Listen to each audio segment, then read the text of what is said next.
ನಮಸ್ಕಾರ ಸ್ನೇಹಿತರೆ, ನಾಲೆಜ್ ಕನ್ನಡಿಗ ಯೂಟ್ಯೂಬ್ ಚಾನಲ್ಗೆ ಸ್ವಾಗತ. ನಮ್ಮ ದೇಶದಲ್ಲಿ ದಿನನಿತ್ಯ ಉಪಯೋಗಿಸುವ ಸಾಕಷ್ಟು ಪ್ರಾಡಕ್ಟ್ಗಳ ಕಂಪನಿಗಳಿವೆ. ಉದಾಹರಣೆಗೆ ಸೋಪು, ಶಾಂಪೂ, ಎಣ್ಣೆ, ಕೋಲ್ಗೇಟ್ ಹಾಗೂ ಇತ್ಯಾದಿ. ಕೆಲವೊಂದು ನಮ್ಮದೇ ಭಾರತದ ಕಂಪನಿಗಳ ಪ್ರಾಡಕ್ಟ್ಗಳಾದರೆ ಇನ್ನೂ ಕೆಲವು ವಿದೇಶಿ ಕಂಪನಿಗಳ ಪ್ರಾಡಕ್ಟ್ಗಳು. ಇವೆಲ್ಲವನ್ನು ದೈನಂದಿನ ಜೀವನದಲ್ಲಿ ನಾವು ಬಳಸುತ್ತೇವೆ. ಆದರೆ ನಮ್ಮ ದೇಶದಲ್ಲಿ ಮಾರಾಟವಾಗುವ ಕೆಲವೊಂದು ಪ್ರಾಡಕ್ಟ್ಗಳನ್ನು ಬೇರೆ ದೇಶಗಳಲ್ಲಿ ನಿಷೇಧಿಸಿದ್ದಾರೆ. ಈ ವಿಷಯ ನಿಮಗೆ ಗೊತ್ತಾ? ಗೊತ್ತಿಲ್ಲ ಅಂದರೆ ವಿಡಿಯೋನ ನೋಡಿ. ಇನ್ನು ಇಷ್ಟಕ್ಕೂ ಯಾವ ಪ್ರಾಡಕ್ಟ್ಗಳನ್ನು ನಿಷೇಧಿಸಿದ್ದಾರೆ, ಯಾಕೆ ನಿಷೇಧಿಸಿದ್ದಾರೆ, ಅದರಿಂದ ಉಂಟಾಗುವ ಪರಿಣಾಮ ಏನು, ಇವೆಲ್ಲವನ್ನು ವಿಡಿಯೋದಲ್ಲಿ ನೋಡೋಣ ಬನ್ನಿ.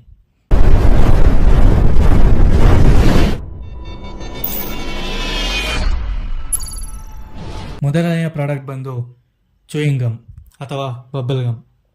ಈ ಚೂಯಿಂಗ್ ಗಮ್ಮನ್ನು ಸಿಂಗಾಪುರ್ ನಿಷೇಧ ಮಾಡಿದೆ. ಯಾಕೆಂದರೆ ಚೂಯಿಂಗ್ ಗಮ್ನಲ್ಲಿ ಸಹ ಕೆಮಿಕಲ್ಸ್ಗಳನ್ನು ಬಳಸುತ್ತಾರೆ. ಇನ್ನು ಸಿಂಗಾಪುರ್ನ ಕೆಲವೊಂದು ಜನರು ಚೂಯಿಂಗ್ ಗಮ್ಮನ್ನು ತಿಂದು ರೋಡ್ನಲ್ಲಿ ಉಗಿಯುತ್ತಾರೆ. ಇದರಿಂದಾಗಿ ನಡ್ಕೊಂಡು ಹೋಗೋರಿಗೆ ಆ ಚೂಯಿಂಗ್ ಗಮ್ ಅಂಟಿಕೊಳ್ಳುತ್ತದೆ.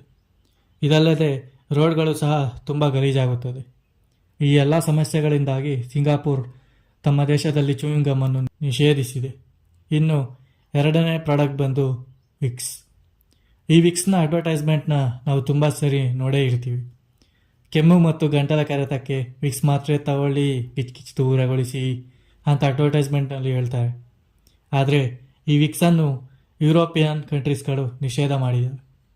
ಯಾಕಂದರೆ ಈ ವಿಕ್ಸ್ನಲ್ಲಿ ಬಳಸುವಂಥ ಮೆಡಿಸಿನ್ಗಳು ನಮ್ಮ ಆರೋಗ್ಯಕ್ಕೆ ಅಷ್ಟು ಒಳ್ಳೆಯದಲ್ಲ. ಈ ವಿಕ್ಸನ್ನು ತಿನ್ನುವುದರಿಂದ ಅಸ್ತಮಾ ಮತ್ತು TB ಕಾಯಿಲೆ ಬರುವಂಥ ಸಾಧ್ಯತೆಗಳು ಇವೆ. ಇದಕ್ಕಾಗಿಯೇ ಯುರೋಪಿಯನ್ ಕಂಟ್ರೀಸ್ಗಳಲ್ಲಿ ವಿಕ್ಸನ್ನು ನಿಷೇಧಿಸಿದ್ದಾರೆ. ಇನ್ನು ಮೂರನೆಯ ಪ್ರಾಡಕ್ಟ್ ಬಂದು ಕೋಲ್ಗೇಟ್. ಈ ಕೋಲ್ಗೇಟ್ ಕಂಪನಿಯ ಅಡ್ವರ್ಟೈಸ್ಮೆಂಟ್ನಲ್ಲಿ ಒಂದು ಕಡೆ ಸಮಂತ, ಇನ್ನೊಂದು ಕಡೆ ಕಾಜಲ್ ಅಗರ್ವಾಲ್ ಇಬ್ಬರು ಗೋಡೆ ಡೋರ್ ಎಲ್ಲ ಹೊಡ್ಕೊಂಡು ನಿಮ್ಮ ಟೂತ್ಪೇಸ್ಟ್ನಲ್ಲಿ ಉಪ್ಪಿದೆಯಾ ಅಂತ ಕೇಳ್ತಾರೆ. ಇದನ್ನು ನೋಡೇ ನಮ್ಮಲ್ಲಿ ಸಾಕಷ್ಟು ಜನ ಕೋಲ್ಗೇಟ್ನ ಬಳಸ್ತಾರೆ. ಆದರೆ ಕೆಲವೊಂದಷ್ಟು ದೇಶಗಳಲ್ಲಿ ಕೋಲ್ಗೇಟ್ ಪೇಸ್ಟನ್ನು ನಿಷೇಧ ಮಾಡಿದ್ದಾರೆ. ಯಾಕೆಂದರೆ ಕೋಲ್ಗೇಟ್ ಪೇಸ್ಟ್ನಲ್ಲಿ ಹೆಚ್ಚಾಗಿ ಕೆಮಿಕಲ್ ಸಬ್ಸ್ಟೆನ್ಸ್ ಇರೋದರಿಂದ, ಹೀಗಾಗಿ ಇದನ್ನು ಬಳಸಿದರೆ ಆರೋಗ್ಯದಲ್ಲಿ ತೊಂದರೆ ಆಗುತ್ತದೆ ಎಂದು ನಿಷೇಧ ಮಾಡಿದ್ದಾರೆ. ಆನಂತರ ಕೋಲ್ಗೇಟ್ ಕಂಪ್ನಿಯವರ ಪೇಸ್ಟ್ನಲ್ಲಿ ಹೆಚ್ಚು ಕೆಮಿಕಲ್ಸ್ ಇಲ್ಲ ಎಂದು ನಿರೂಪಿಸುತ್ತದೆ. ನಂತರ ಕೆಲವೊಂದಷ್ಟು ದೇಶಗಳು ಕೋಲ್ಗೇಟ್ನ ಮೇಲೆ ಇಂತಹ ನಿಷೇಧವನ್ನು ತೆಗೆಯುತ್ತಾರೆ. ಇನ್ನು ಕೆಲವೊಂದಷ್ಟು ದೇಶಗಳಲ್ಲಿ ಕೋಲ್ಗೇಟ್ ಪೇಸ್ಟನ್ನು ಬಾತ್ರೂಮ್ ಕ್ಲೀನ್ ಮಾಡೋದಕ್ಕೆ ಬಳಸುತ್ತಾರೆ.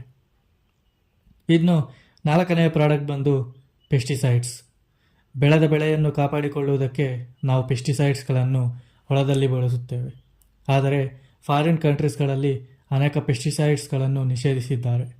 ಏಕೆಂದರೆ ಈ ಪೆಸ್ಟಿಸೈಡ್ಸ್ಗಳಿಂದ ತರಕಾರಿಗಳು ಮತ್ತು ಹಣ್ಣುಗಳು ವಿಷಕಾರಿಯಾಗಿ ಬದಲಾಗುತ್ತದೆ ಎಂದು, ಹಾಗೂ ಈ ಕೀಟನಾಶಕಗಳನ್ನು ಹಾಕಿ ಬೆಳೆಯುವಂಥ ಬೆಳೆಗಳನ್ನು ತಿನ್ನೋದು ತುಂಬ ಹಾನಿಕಾರಕ. ಇದರಿಂದ ಗಂಭೀರ ಆರೋಗ್ಯ ಸಮಸ್ಯೆಗಳನ್ನು ಎದುರಿಸಬೇಕಾಗುತ್ತದೆ ಅಂತ ಫಾರಿನ್ ಕಂಟ್ರೀಸ್ಗಳು ಅನೇಕ ಪೆಸ್ಟಿಸೈಡ್ಸ್ಗಳನ್ನು ನಿಷೇಧಿಸಿದ್ದಾರೆ.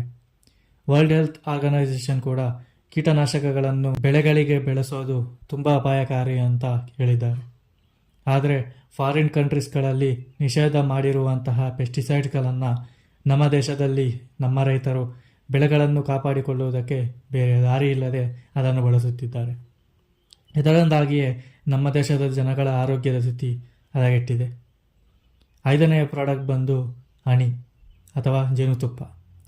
ಪ್ರಸ್ತುತ ಮಾರ್ಕೆಟ್ನಲ್ಲಿ ಅನೇಕ ಕಂಪನಿಗಳ ಜೇನುತುಪ್ಪ ಲಭ್ಯವಿದೆ. ನಾವು ಖರೀದಿಸುವ ಜೇನುತುಪ್ಪ ನಿಜವಾದದ್ದು ಅಂತ ನಂಬೋದು ಅಜ್ಞಾನ. ಏಕೆಂದರೆ ಜೇನುತುಪ್ಪ ಕೆಲವೊಂದು ಕಾಲದಲ್ಲಿ ಮಾತ್ರ ಹೆಚ್ಚಾಗಿ ಸಿಗುತ್ತದೆ. ಆದರೆ ಈ ಕಂಪನಿಗಳು ವರ್ಷಪೂರ್ತಿ ಜೇನುತುಪ್ಪವನ್ನು ಹೇಗೆ ಒದಗಿಸೋಕೆ ಸಾಧ್ಯ ಅಂತ ನೀವು ಯಾವತ್ತಾದರೂ ಯೋಚಿಸಿದ್ದೀರಾ? ಅದರ ಬಗ್ಗೆ ಹೇಳ್ತೀನಿ ಬನ್ನಿ.